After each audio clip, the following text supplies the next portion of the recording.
Europe 1, il est 7h46, l'heure de l'interview vérité. Thomas, vous recevez ce matin Raphaël Pitti, il est professeur de médecine d'urgence et de catastrophe. Et l'urgence, c'est vraiment le mot pour caractériser le chaos en Syrie. L'opposition accuse le régime de Bachar el-Assad d'avoir mené une attaque chimique dans la province d'Idlib.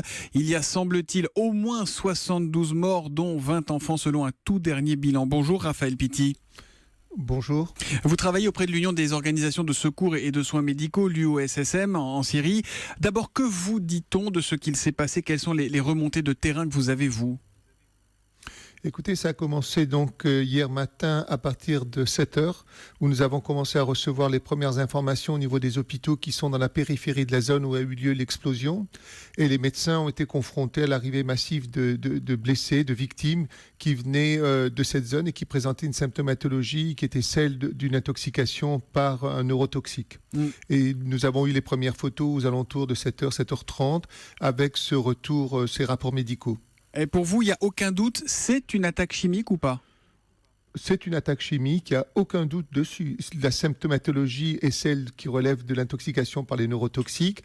Et deuxièmement, aucune des victimes n'avait de lésions traumatiques qui pouvaient faire penser éventuellement à l'association avec autre chose. Et vous aviez en même temps, dans la zone qui était concernée, les animaux aussi qui étaient tués. Beaucoup de photos, d'images d'enfants touchés ont été publiées. Ils sont particulièrement vulnérables aux attaques chimiques, les enfants. On dit une vingtaine d'enfants décédés, semble-t-il, selon un dernier bilan provisoire. Oui, bien entendu, ce sont les enfants qui en payent le prix le plus lourd parce que c'est un problème de rapport entre la taille et le poids et puis la dose toxique. Donc là où il faut 1 centigramme, et je dis bien 1 centigramme pour tuer un adulte de 60 kilos, il faudra de 0,3-0,5 centigrammes pour tuer un enfant. Donc ceux qui envoient des gaz chimiques savent très bien que les enfants seront parmi les victimes les plus touchées. Il n'y a pas de doute là-dessus, ils ne peuvent pas l'ignorer. Absolument. Et en plus, on est dans une situation où on ne peut pas permettre, c'est une population qui est extrêmement fragilisée, les moyens sanitaires sont limités, et donc on sait pertinemment qu'en utilisant cette arme, on aura des conséquences dramatiques sur la population. Ça, c'est évident. Les Syriens n'ont pas la possibilité de faire face à une attaque chimique. Ils n'ont aucune protection civile, aucune organisation, aucune capacité de décontamination.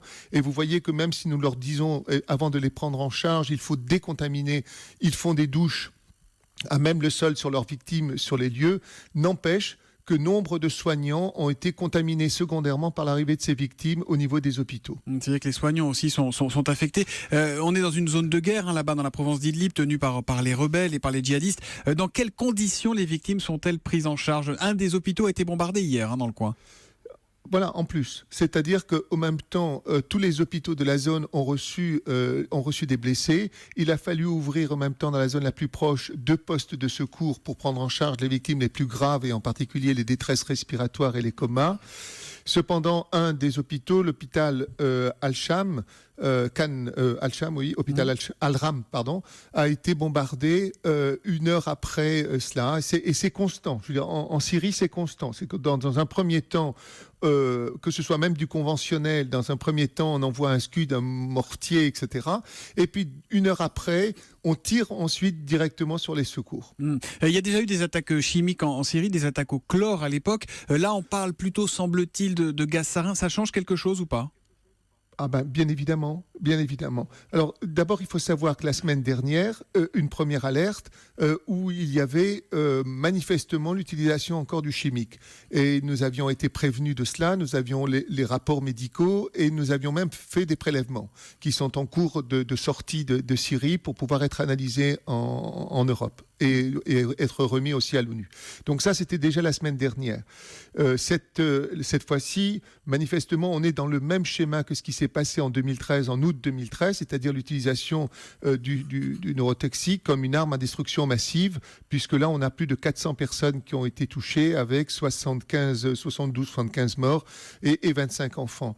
Donc, il y a une vraie volonté de destruction. On est depuis quelques semaines, il faut savoir que dans cette zone, il y avait une contre-offensive rebelle et que cette contre-offensive rebelle était assez victorieuse puisqu'elle avait récupéré sur la zone de Hama une dizaine de villages environ. Donc on peut penser que le régime a voulu essayer de s'opposer de cette manière à cette avancée des rebelles. Voilà, on a Moscou qui en fait endosse la version officielle du régime syrien et qui explique qu'en fait il y a eu une frappe de l'aviation syrienne qui a touché un entrepôt terroriste qui contenait des substances toxiques et voilà pourquoi il y aurait eu ces victimes au gaz. Vous parliez de prélèvement. Les médecins ont aussi un rôle d'enquêteur pour l'histoire, pour la suite et pour qu'un jour les responsables payent. Comment ça se passe ? Eh bien, nous avons effectivement remis à l'ensemble des hôpitaux syriens du nord de la Syrie et même ceux du sud une fiche de prélèvement, c'est-à-dire qu'il y a pour chacun des patients, en tous les cas, il y a l'examen clinique qui est reporté dessus, ainsi que des prélèvements de sang, des prélèvements de cheveux et des prélèvements d'urine, de manière à ce que nous puissions a posteriori confirmer l'intoxication par le sarin. Et qu'éventuellement, ensuite, les responsables en répondent devant la justice internationale. Mais tout est un problème. Mais tout est un problème là. Et vous voyez bien combien tout est contesté parce qu'on ne peut pas faire la preuve réellement de l'intoxication. Pour le faire, il faut forcément que ce soit des personnes indépendantes, donc des experts de l'ONU. Les experts de l'ONU, à chaque fois, demandent l'autorisation au régime de rentrer en Syrie et passent par Damas, dans une zone ensuite pour remonter vers le nord, dans une zone extrêmement dangereuse, et donc ils s'y refusent parce que le régime ne veut pas les accompagner.